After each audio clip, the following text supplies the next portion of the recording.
mom. That's what I told him. You go back. You told him to go back to his mama. He ran like a mama's boy. Oh, you didn't say that.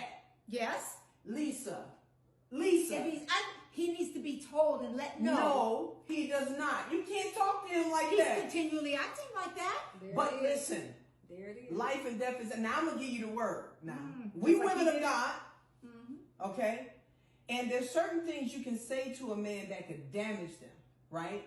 So I know it got heated. I know you got frustrated, but you can't call your husband a mama's boy. But it's so hurtful. I know. You don't even understand how hurtful it is to constantly feel like you are number two to his mother. Yeah. I've been his wife for several years. I get you. Get it together. I have not always got this part right. But the one thing that God taught me is to watch my mouth. Because let me explain something to you. There's things that you can say to your husband today that though you go home and apologize, in 6 months the enemy will bring that back up into his head and it will destroy your marriage. And you don't even know why your husband is shutting down. So you got to be careful. We got to reverse that thing. You can't just say whatever you feel. I know you hurt, right? Even the Bible says, be ye angry. You have a right to be angry. He shouldn't have talked to you like that. He should put his mama second after you. He should do all of that. But we also have a responsibility, even when they're wrong. I know it's tough, okay? I know it's challenging. But we still have to obey God because at the end of the day, we're going to be held accountable for what God has called us to do as women. What do you do in the midst when I feel like he's attacking me over his mama? What do I do in that situation? You call his mama. You can tell her. Lisa, no, you don't call his mama. Calling his mother is not the answer.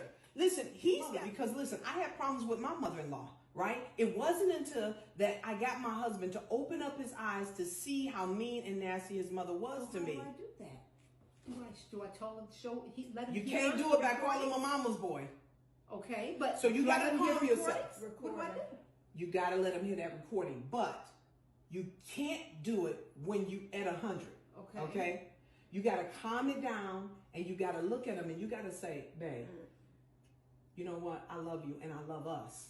Right? You got to start with that. Smooth that. You know how to, God says, enter into my gates with thanksgiving and praise. Yeah. You got to enter, you got to approach your husband with praise, right? You got to praise, you got to honor him. And then his ears will open. When you dishonor him, right now his ears are closed because you dishonor him. Even though he's wrong, his ears are closed because just like you, man, guess what? The enemy is in his head too.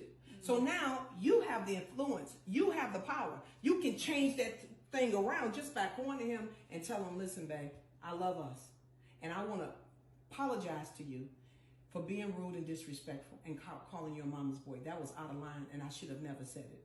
Okay. Things got the best of me and I shouldn't have done that. And then you begin to say, I want you to be between me and your mother because I know you love your mother and I know you love me. But I've been holding back from showing you this, but I need to show you this because your mother does things behind your back, things you never see that she's doing to me. And then show him, and then give it to him, and then you go and pray. Because the Bible says the head of every man is Christ. So go to his head and say, Lord, get him. Get that man, Lord. Fix him.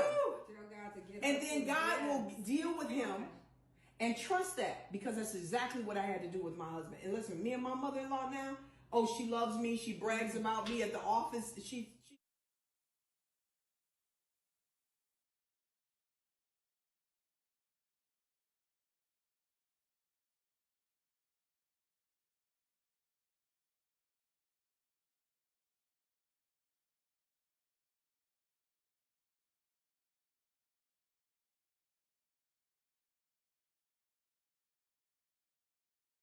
With good friends.